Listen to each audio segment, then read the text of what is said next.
Today, I'll be breaking down Nvidia's fundamentals. I always start with 5 dimensions, a proprietary system where I dissect the fundamentals of a business.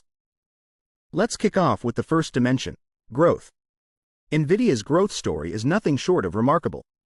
Nvidia's revenue has skyrocketed from $4.7 billion in fiscal year 2015 to $60.9 billion in fiscal year 2024.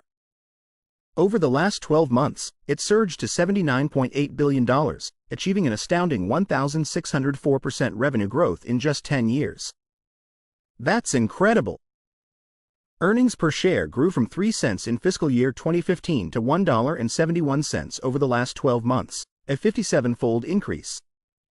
Nvidia's free cash flow jumped from $646.3 million in fiscal year 2015 to $35.5 billion over the last 12 months, a 55-fold increase.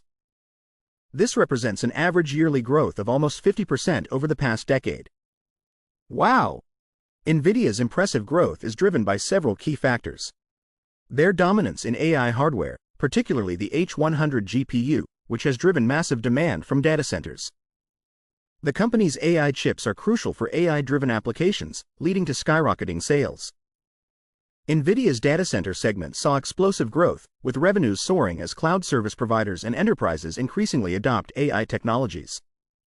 The surge in demand for large language models like ChatGPT has significantly contributed to Nvidia's growth, as these models require immense computational power, and Nvidia's GPUs are the preferred hardware for training and running them. Now, let's shift gears to profitability dimension. Nvidia's gross margin improved from 55.5% in fiscal year 2015 to 75.3% over the last 12 months. That's an insane growth in margins. The free cash flow margin increased from 13.8% in fiscal year 2015, hitting 44.5% over the last 12 months. Nvidia's return on invested capital climbed from 35.2% to an incredible 145.7% over the last 12 months. High-value product lines like data center GPUs, rising demand for AI and machine learning applications, improved operational efficiencies, and economies of scale have all driven Nvidia's profitability. Moving on to the solvency dimension. The debt-to-equity ratio, which averaged 0.34 over the last decade, has decreased to a current value of 0.23, a very healthy leverage level. Net debt-to-EBITDA ratio shows a current value of -0.41, meaning that Nvidia has more cash than debt. Lastly, the debt-to-free cash flow ratio indicates that Nvidia could pay off its debt with the cash flows it generates in just 0.32 years. Imagine being able to pay off all your debts with just 1/3 of your annual income. Another dimension, another perfect 5 for Nvidia. Now the important 4th dimension, valuation. Until now, we've seen that Nvidia is an outstanding business. But what about its valuation? The enterprise value-to-sales ratio reveals a 10-year average of 15x, while the current multiple has almost tripled to 40x, suggesting a potential overvaluation. We can have a better perception of this when we look at this multiple from 10 years ago. In 2015, Nvidia's EV-to-sales multiple was 1.72x. Today it's more than 20 times higher.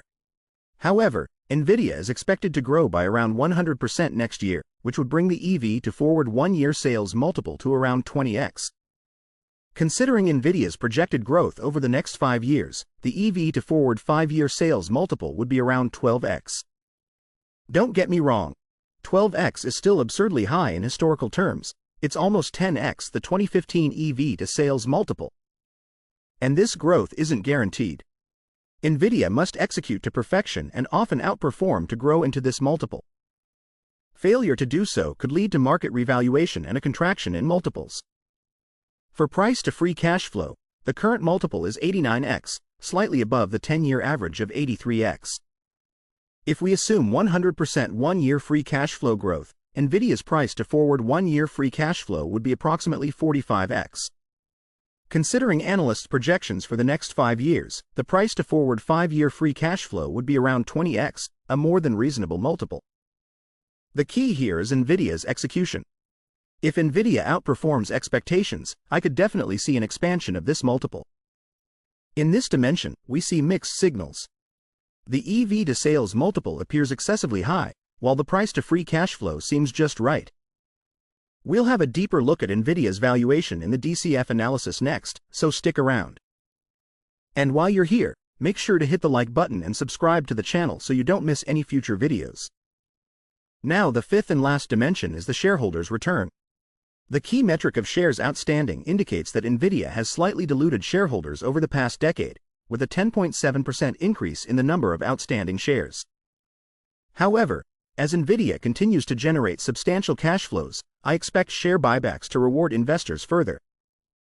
In this table, we have a summary of this section. The 5 dimensions final rating is 4. Now let's move on to Nvidia's DCF valuation. I employ Wall Street analysts' free cash flow projections to compute Nvidia's fair value. The average estimates of the next 5 years are utilized for a base case scenario, the highest estimates for a bull case scenario, and the lowest estimates for a bear case scenario. The base case prices Nvidia's stock fair value at $132, which is 3.6% above the current stock price, indicating that Nvidia is fairly valued. The bull case prices Nvidia's stock at $256, which is 101.4% above the current stock price, suggesting the stock is still undervalued. Crazy, right? Finally, the bear case prices Nvidia's stock at $63, which is 50.4% below the current stock price, indicating potential overvaluation. A case where Nvidia doesn't meet the expectations everyone has. In summary, Nvidia earns an outstanding 5D rating of 4, with a weighted average price target of $143, implying a 12.4% undervaluation. Nvidia's performance can be attributed to several key tailwinds, including the AI boom, significant revenue growth from data centers, and the rise of generative AI models like ChatGPT. However, before making any investment decisions, it's crucial to consider several key factors related to Nvidia's business. One critical area is its dependence on AI. While the AI boom has driven significant growth, any slowdown or shift in AI investment trends could impact Nvidia's revenues and profitability.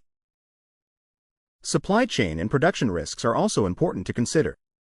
Additionally, Nvidia is exposed to geopolitical risks, including trade tensions and regulatory changes, particularly between the US and China. Lastly, competition is a major factor. The lucrative AI hardware market is likely to attract competition from other tech giants, which could pressure Nvidia's market share and margins. Maintaining its technological edge is crucial for sustained growth. Putting it all together, my final verdict is, next round, Analysis 2.0. Don't forget to subscribe to my channel and stay tuned for the next analysis.